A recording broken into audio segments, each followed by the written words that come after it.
بسم اللہ الرحمن الرحیم۔ میرے عزیز دوستو، آپ سب کو ناگ ٹی وی 4 پر خوش آمدید۔ میرے عزیز دوستو، آج ہم آپ کے ساتھ چند الفاظ کے ساتھ حاضر ہوئے ہیں۔ میرے عزیز دوستو، اس وقت وطن عزیز ایک ایسی آتش فشاں پہاڑ کی شکل اختیار کیے ہوئے ہے، اور کہیں سے بھی اس کو ماچس کی تیلی کا لو لگ گیا، وہ ایسے پھٹے گا، پھر نام نہیں رہے گا، یہ 22 کروڑ نہیں رہیں گے، یہ ایک جذباتی ہجوم بن جائے گا۔ میرے عزیز دوستو، وطن عزیز کو اس حالات تک پہنچانے میں، چاہے وہ عسکری اسٹیبلشمنٹ ہو، چاہے وہ سیاسی اسٹیبلشمنٹ ہو، چاہے سول اسٹیبلشمنٹ ہو، چاہے وہ عدلیہ کی اسٹیبلشمنٹ ہو، اور سیاسی لیڈران ہوں، اور اپوزیشن کے لیڈران ہوں، اور پھر وطن عزیز میں ایک پڑھا لکھا ہائی فائی کلاس جاہلیت کی طرف چل پڑے، وہ اور جو پیر پرستی، مرشد پرستی، مرید پرستی کے جیسے حالات ایسے ہوں، تو پھر آدمی سوچنے پر مجبور ہو جاتا ہے کہ ایسے حالات کیوں پیدا ہوئے۔ میرے عزیز دوستو، یہ کوئی چند سالوں کی کہانی نہیں، یہ 1951 سے یہ سٹوری شروع ہوئی۔ اس وقت سے پاکستان کو نعوذ باللہ مٹانے کی سازش کا روپ دھارا۔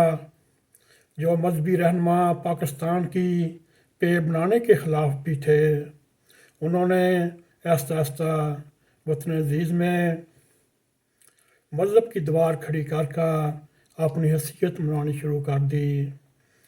اس میں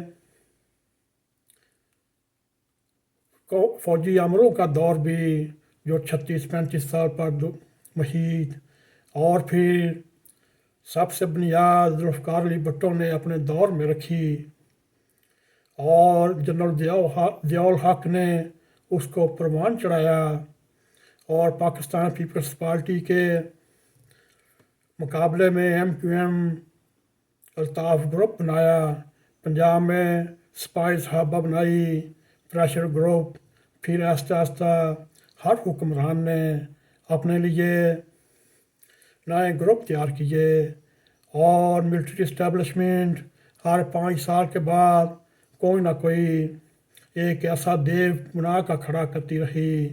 جو سول حکومتیں آئیں، اس کو چلانے میں مشکلات ہوئیں، ان کو سیاسی بلیک میل کیا۔ میرے عزیز دوستو، آج وطن عزیز کے یہ حالات ہیں۔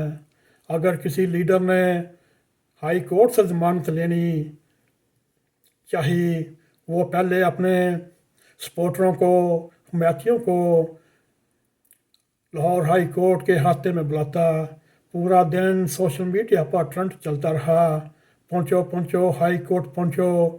جب اس لیڈر کے متوالوں نے جب لاہور ہائی کورٹ کو مکمل طور پر گھیرے میں لے لیا، اس کے ہاتھے میں نعرے بازی کرتے رہے، جب یہ دیکھا اب جج صاحبان مجبور ہوں گے، پھر وہ وقفے کے ساتھ ایسے بلاتے رہے جیسے عمران ہاں لاہور ہائی کورٹ کے مامے کا پتر لگتا ہو۔ پھر انہوں نے ایسے انداز میں ترلے کیے، خان صاحب تسی ساڈے مامے دے پتر ہو، پلیز آ جاؤ۔ اس کو 1 ہفتہ لگا، جب دیکھا اب ان جسٹس صاحبان میں اتنی ہمت نہیں میرے خلاف فیصلہ دے سکیں، پھر وہ ہائی کورٹ میں پہنچے اور عدالت میں حاضر ہوئے، وہ بھی بڑی مشکل سے، اور جج صاحبان نے ان سے شکریہ ادا کیا، آپ کی بہت مہربانی، آپ عدالت میں تشریف لائے، آپ کا بہت بہت شکریہ، کیونکہ آپ ہمارے مامے کے پتر ہیں۔ اس کے ساتھ ہی جو گل کھلائے عمران خان نے، جو پرویز الہی نے، اور گورنر پنجاب نے، اور محمود خان وزیر اعلیٰ خیبر پختونخوا، اور اس کے اوپر سونے پہ ساگا جو کل یا پرسوں جو صدر پاکستان نے ایک فرمان جاری کیا، وہ بھی پاکستان کی تباہی کی طرف ایک بڑھتا ہوا قدم۔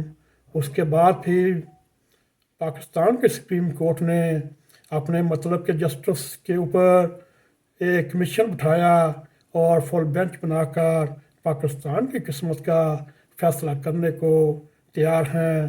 اور اسی کے ساتھ میرے عزیز دوستو، اگر کہیں سے بھی ماچس کی تیلی اس ابلتے ہوئے کنویں میں پھینکی گئی، پھر نہ یہ بچے گا، نہ 22 کروڑ عوام بچے گی، بچیں گے پھر جذباتی ہجوم بچیں گے۔